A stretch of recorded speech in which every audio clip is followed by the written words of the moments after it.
Good morning. My name is Jeffrey Campbell, and I'm the Associate Music Director and Organist at St. Philips. And it's a pleasure to be with you this morning to introduce a new weekly feature in Bell and Tower, which is the Hymn of the Week. And we've asked all of you to contribute to the survey, which is still available and running. And thank you for all the results which have been contributed so far. We're delighted to see such enthusiasm for the hymns of the church. And so over the coming weeks, we're going to introduce the hymns that have risen to the top of the crop. And hopefully you'll get some inner knowledge and some appreciation for both the music and the texts of the hymns that we're going to hear played over the following weeks. So the first hymn that came up in the popularity contest was Lift High the Cross, which is hymn number 473 in the hymnal 1982. It is sung to the tune of Crucifer. And just a little background then on the composer and the writer of the text of this wonderful hymn that we sing very, very often at St. Philips. Sidney H. Nicholson is the composer of the tune Crucifer. He was an organist and church music educator who was greatly influenced by the hymn tradition in England, and indeed greatly influenced English hymnody himself. His dates are 1875 to 1947. He is perhaps most famous as founding what was then called the School of English Church Music.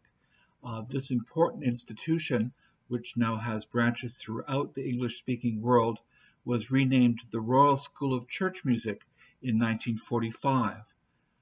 Of course, we know the Royal School of Church Music today as being a wonderful resource for training of our young choristers, and we have courses, training courses during the summer normally throughout North America and indeed around the world.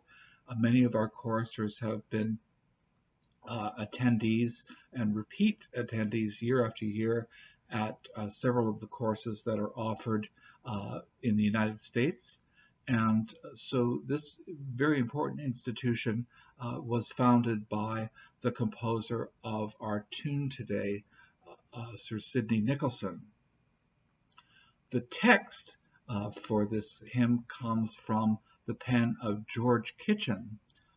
He was born in 1827, died in 1912, and wrote the original version of this text in 1887 for the Society for the Propagation of the Gospel.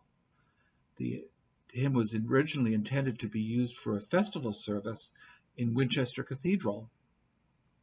The text has been revised several times, but it was originally, of course, wedded to the tune Crucifer, was indeed written for that tune. A scholar and Anglican clergyman, Kitchen spent most of his life in academic institutions, although he also served as the Dean of Winchester Cathedral and at Durham Cathedral also. He wrote a 3-volume work entitled A History of France and Archaeological Writings.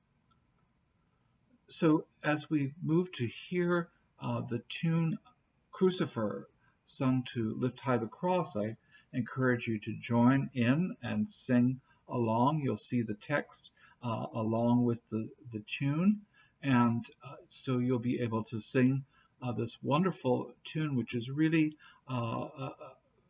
talks about the vision of Christ's cross and makes clear that the cross is a symbol of Christ's love.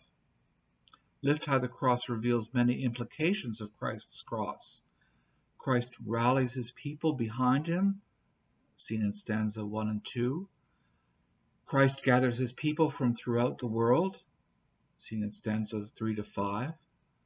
Christ gives healing to the despair of the world, in stanza 6. And Christ's victory enjoins our praise to him, in stanza 7. So here we are with a refrain that recurs after each verse, which we all love to sing. Lift high the cross.